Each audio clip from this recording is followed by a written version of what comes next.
Hello दोस्तों, इस video में आपका स्वागत है। ये राजेश मिश्रा का बुक है पॉलिटिकल साइंस का, और आज का हमारा चैप्टर है उदारवाद। एक मिनट। चैप्टर नाम क्या है? उदारवाद। लिबरलिज्म पढ़ेंगे। चलिए शुरुआत करते हैं। तो उदारवादी विचारधारा अत्यंत गतिशील लचीली है। 18वीं शताब्दी से इसका प्रभाव विद्यमान है। इसका निरंतर विकास हो रहा है। शास्त्रीय उदारवाद का आरंभ मध्यकालीन सामंतवादी राजतंत्री और पौपशाही व्यवस्था के विरोध में हुआ था। उदारवाद का उदय मध्यम वर्ग की विचारधारा के रूप में हुआ है। उदारवादी विचारधारा वाणिज्यवाद के विरोध में आई। इसके उदय के निम्नलिखित कारण माने जाते हैं: पुनर्जागरण का आंदोलन, धर्म सुधार आंदोलन, वाणिज्य क्रांति, औद्योगिक क्रांति, संचार साधनों का विकास, यूरोपीय समाज में मध्यम वर्ग का उदय।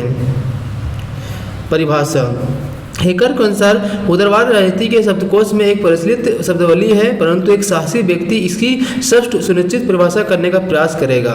उदारवाद व्यक्ति या राज्य के संबंध में एक दृष्टिकोण है। लोस्की के अनुसार उदारवाद सिद्धांतों के समुच्चय नहीं अपितु मन की एक आदत है। रिचर्ड वेहम के अनुसार व्यक्ति की स्वतंत्रता विश्वास ही उदारवाद है। उदारवाद ही एक निश्चित परिभाषा देना अत्यंत कठिन है। उदारवाद की विशेषताएं: बारबारा गुडविन की उदारवाद की निम्नलिखित विशेषता दी है: व्यक्ति स्वतंत्र है, तार्किक है और स्वायत्त है। सरकार व्यक्तियों की सहमति और समझौते पर आधारित है।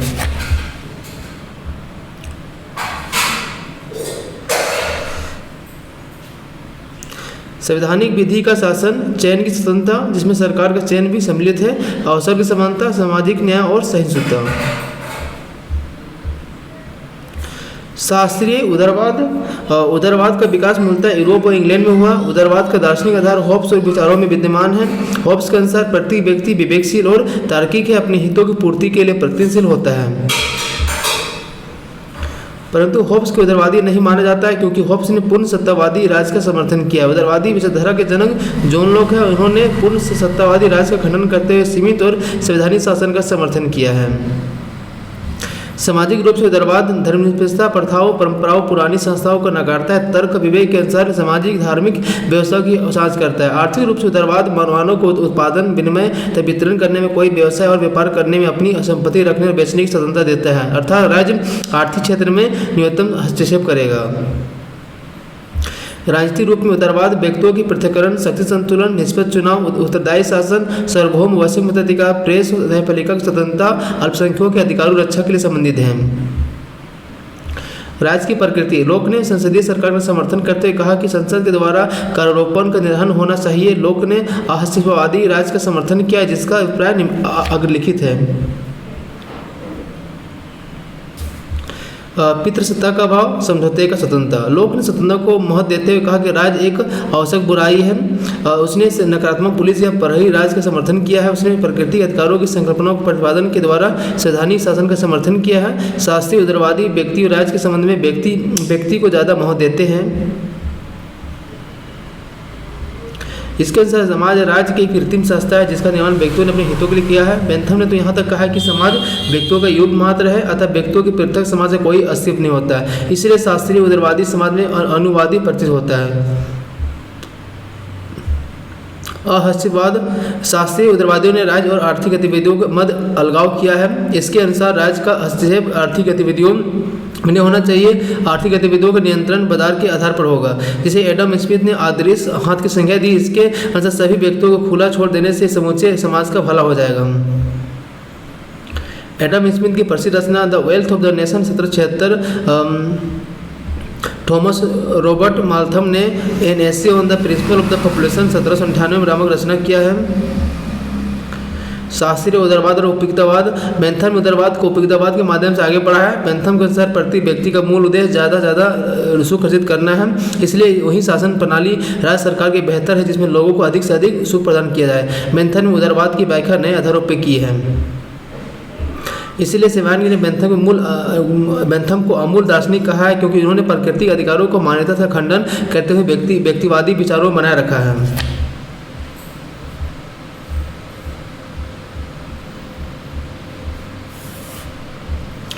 शास्त्रीय उदारवाद और लोकतंत्र। उदारवादी विचारधारा मूलतः व्यक्तिवादी विचारधारा है जिसमें व्यक्ति को स्वतंत्रता केंद्रीय महत्व दिया गया है। शास्त्रीय उदारवादी विचारों ने लोकतंत्र को प्रयोग में स्वतंत्रता की संरक्षित करने को उसकी विरोधी करने के लिए किया है। शास्त्रीय उदारवादियों ने लोकतंत्र को साधन और व्यक्ति का साथ माना है। शास्त्रीय उदारवाद समानता। शास्त्रीय उदारवादियों ने नैतिक समानता का बल दिया है। इसके अनुसार सभी व्यक्ति नैतिक रूप से समान हैं। शास्त्रीय उदारवाद की आलोचना इसमें व्यक्ति समाज के संबंध रूढ़िपूर्ण है। व्यक्ति को एक अणु के रूप में देखा गया है, समाज पृथक, इसलिए मैक्सवेल ने लोक विचारों को समूलक व्यक्तिवाद कहा है। शास्त्रीय उदारवाद मूलतः पूंजीवादी और मध्यम वर्ग दर्शन है जिसमें सामान्य हित की संकल्पना अभाव है। व्यक्ति को खुला छोड़ देने से समूचे समाज में भलाई हो जाएगी। यह मान्यता आंशिक और रूढ़िपूर्ण है क्योंकि समाज में सभी की स्थिति समान नहीं होती है।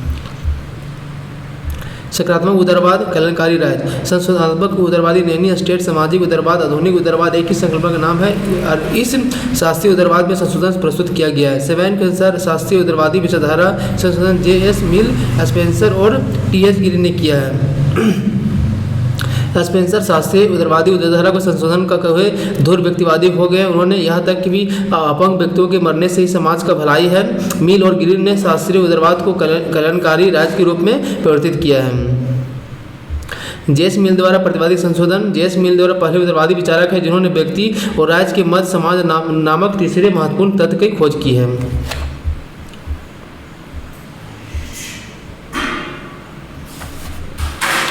जेस मिल ने सर्वप्रथम कल्याणकारी राज्य का आधार रखा है क्योंकि उन्होंने राज्य की आर्थिक गतिविधियों में हस्तक्षेप आवश्यक माना है। जेस मिल ने अपनी प्रसिद्ध रचना the principle of the political economy 1848 में लिखते हुए कहा कि राज्य का आर्थिक गतिविधियों में हस्तक्षेप आवश्यक है क्योंकि समाज में सभी व्यक्तियों का सामाजिक स्थिति समान नहीं होती है। जेस मिल ने स्वतंत्रता को सामाजिक वस्तु कहा है। जेस मिल ने कहा कि राज्य के द्वारा लोगों को स्वास्थ्य, शिक्षा और जीवन की मूलभूत सुविधाएं उपलब्ध कराई जानी चाहिए, अतः राज्य का कार्य केवल चौकीदारी करना, विधि और व्यवस्था बनाए रखना नहीं है। T.H. गिरी द्वारा की संशोधन। L.T. हॉब्स सकारात्मक उदारवाद के प्रबल समर्थक है जिन्होंने लिबरलिज्म 1911 का नामक रचना की। सेवेन के अनुसार T.H. गिरी के उदारवाद का सबसे सफल संशोधन किया है। T.H. गिरी ने परंपरागत उदारवाद के विद्यमान राज्य और व्यक्ति के मध्य विरोधाभास को दूर किया है। T.H. गिरी ने स्पष्टतः कहा कि व्यक्ति मूलतः सामाजिक प्राणी है, अतः T.H. गिरी ने उदारवाद में समान हित या समान भलाई की संकल्पना को महत्वपूर्ण बना दिया है। व्यक्ति और समाज के संबंधों को निर्धारित करते हुए व्यक्ति को मूलतः सामाजिक प्राणी माना गया है। अतः परंपरागत अनुवादी समाज की संकल्पना को इन्होंने अस्वीकृत कर दिया है। T.H. गिरी ने उदारवाद को मध्यम वर्ग के दर्शन और विचारधारा के बजाय पूरे समाज विचारधारा के रूप में बदल दिया है। सकारात्मक उदारवाद को सामाजिक उदारवाद भी कहा जाता है। इन्होंने राज्यों को एक आवश्यक बुराई माना। इसके अनुसार राज्य व्यक्ति के नैतिक जीवन में आने वाले बाधाओं को दूर करता है। इसलिए वेपर ने कहा कि गिरिन ने आदर्शवाद को सब और उदारवाद को सामाजिक बनाया है। गिरिन के अलावा कल्याणकारी राज्य के अन्य शासनकारों को हॉब्स ने लॉस्की प्रमुख है।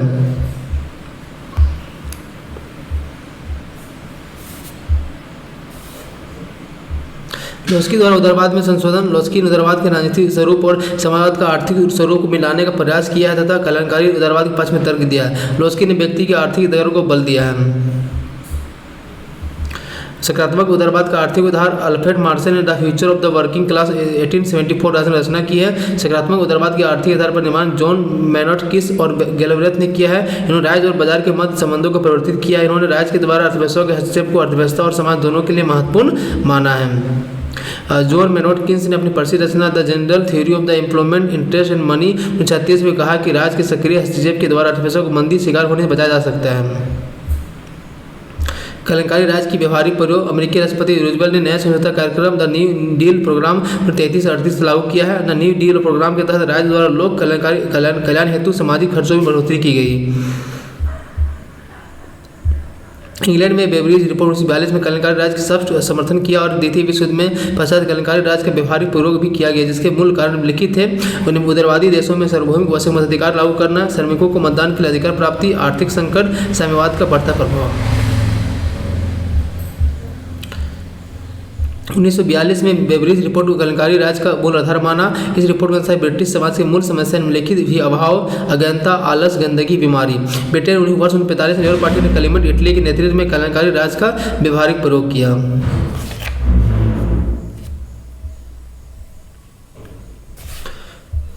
राष्ट्रपति जॉनसन ने द ग्रेट सोसाइटी 1964 में नारा देते हुए कहा, गरीबों से युद्ध और के लिए संकल्प व्यक्त किया गया। राष्ट्रपति केनेडी न्यू फ्रंटियर 1960 को नारा दिया। कलंकारी राज और लोकतंत्र का संबंध सेवायन के अनुसार द्वितीय विश्व के पश्चात उदारवाद और लोकतंत्र में एक दूसरे के पर्यायवाची रूप में प्रस्तुत किया जाता है। अतः लोकतंत्र का अभिप्राय कलंकारी राज के रूप में व्यक्त किया गया है। समकालीन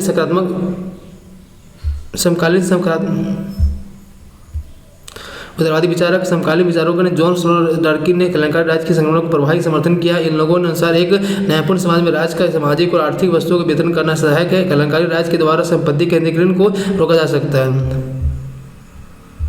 रोल से समाज में न्यूनतम स्थिति को रहने वाले लोगों को सामाजिक वस्तुएं उपलब्ध कराने का समर्थन किया। डार्किन के अनुसार अपंग व्यक्तियों के कल्याण के लिए विशेष सुविधा होना चाहिए, जिसे उन्होंने पेंशन योजना का नाम दिया।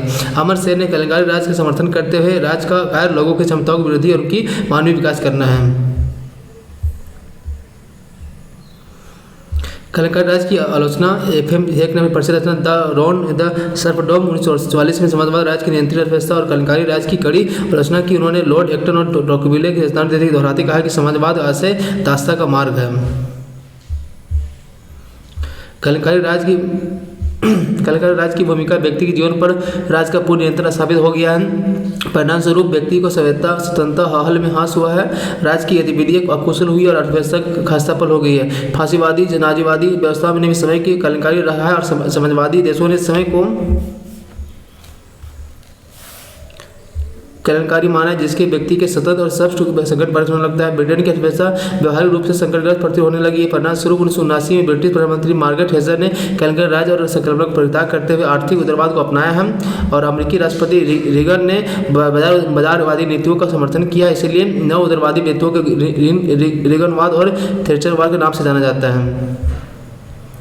नवोदारवाद के नाम दक्षिण पंथ भी कहा जाता है। एहब का विचार हैक ने संवैधानिक स्वतंत्रता द कॉन्स्टिट्यूशनल लिबर्टी 1960 में नव उदारवादी विचारधारा का आधार रखा है, जिसमें उन्होंने स्वतंत्रता समानता के परस्पर विरोधी माना है। उन्होंने तर्क दिया कि लोगों को भिन्न निगुणताएं और निपुणताएं पाई जाती है, जिसके कारण अब आय और संपदा में विषमता होती है। इन्होंने व्यक्तिवादी वनुवादी समाज और बाजारवाद के अर्थव्यवस्था को पुनर्जीवित किया है। और हैक ने कलंकारी राज की मान्यता की औचित्य पर उठाते हुए कहा कि यह विधि के शासन में कुशल विरुद्ध है, क्योंकि व्यक्तियों के मध्य अतार्किक भेदभाव किया जाता है। गरीबों कल्याण के नाम पर प्रशासन और नौकरशाही के आधार पर वृद्धि होती है। इसके अनुसार कलंकारी राज का लाभ गरीबों नहीं अपितु मध्यम वर्ग को प्राप्त होता है। इन्होंने प्रगतिशील करारोपण विरोध किया, क्योंकि यह समान कार्य समान वेतन का विरुद्ध है। प्रगतिशील करारोपण के द्वारा कुशल व्यक्ति का दंडित किया जाता है। यह बिंदु ध्यान देते योग्य है कि हैक ने राज्य के कलंकारी अधिकारों को पूर्णतः विरोध नहीं किया, बल्कि राज्य के द्वारा आर्थिक गतिविधियों को एक अधिकार विरोध किया। हैक ने उस कलंकारी राज्य के संकल्पों का विरोध किया जिसका प्रयोग ब्रिटेन में हुआ है। इन्होंने बाजारवादी अर्थव्यवस्था का समर्थन करते हुए कहा कि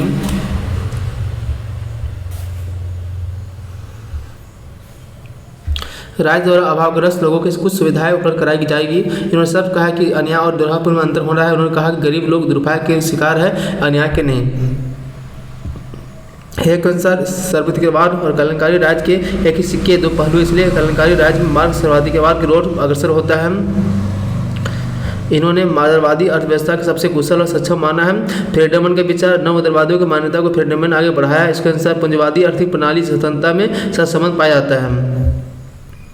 स्वतंत्रता वही संभव है जहां आर्थिक प्रणाली पूंजीवादी हो। इन्होंने बाजार और सीमित राज का समर्थन किया है। नौजी का विचार नवोदारवाद में नौजी का अतिवादी विचारक है। इन्होंने राज्य के बिल्कुल न्यूनतम कार्यों का समर्थन किया है। इसके अनुसार व्यक्ति अपनी क्षमता और प्रतिभा का स्वामी है, अतः व्यक्ति द्वारा जिस वस्तु को उसी का स्वामित्व है।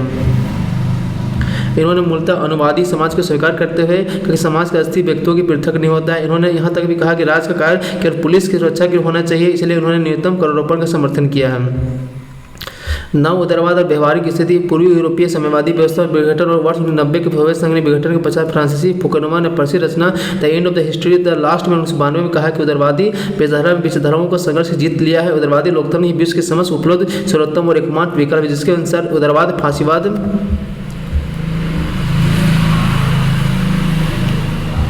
नाजीवाद जैसी विचारधाराओं का पराजित किया है। शीत युद्ध के पश्चात उदारवाद ने साम्यवादी विचारधारा को पराजित कर लिया है। अतः उदारवाद की अब विश्वव्यापी विजय हो चुकी है। 1990 के पश्चात उदारवादी व्यवस्था में पूर्व साम्यवादी व्यवस्था में किया गया है। तीसरी दुनिया अनेक भागों में उदारवादी प्रणाली को स्वीकार कर लिया है, जिसे सृजनात्मक संयोजन कार्यक्रम की संज्ञा दी जा सकती है। वर्तमान भूमंडलीकरण के युग में उदारवाद का निर्णायक व्यापक प्रसार हुआ है। और समतावाद धन संपदा मान मर्यादा प्रचलित व्यवस्थाओं को कायम नहीं रखना चाहते हैं। समतावाद मनुष्यों के समान अवसर अधिकार लाभ सकारात्मक कार्यवाही के लिए कोई तार्किक आधार नहीं ढूंढते हैं, बल्कि समझदार और भेदभावी राज्य की कार्यवाही का आधार उपयोग कराते हैं। सीए मैफरसन ने परंपरागत उदारवादी समानताओं को सममूलक और व्यक्तिवाद के नाम से संबोधित किया है। सममूलक व्यक्तिवाद के विचार विहित है कि व्यक्ति समता अपने शरीर और अपनी क्षमताओं का स्वामी और इनके लिए कोई समाज ऋणी नहीं हुआ है, वह भी कुछ अर्जित करता है, उनके समय संपत्ति बन जाती है। मैफरसन ने सकारात्मक कल्याणकारी राज का समर्थन करते हुए कहा कि व्यक्ति समाज का हिस्सा है। वर्तमान समाज प्राचीन समाजों में सरल नहीं था। राज गरीब और असहाय लोगों के पक्ष में कार्य करना चाहिए। जॉन स्टोल ने सत्यवाद दौर की आलोचना करते हुए कहा कि समतावाद ऐसी व्यवस्था का समर्थन करता है जिसमें समर्थ संपन्न वर्गों के साथ निर्बल, निर्धन और वंचित लोगों के अपने विकास के लिए अनुकूल परिस्थिति प्राप्त अवसर उपलब्ध हो। रोल्स ने अपने न्याय के सिद्धांत में स्वतंत्रता और समानता को न्याय बुनियादी सिद्धांत मानते हुए विषमता का न्यायसंगत आधार होने की कोशिश की है। थैंक यू दोस्तों।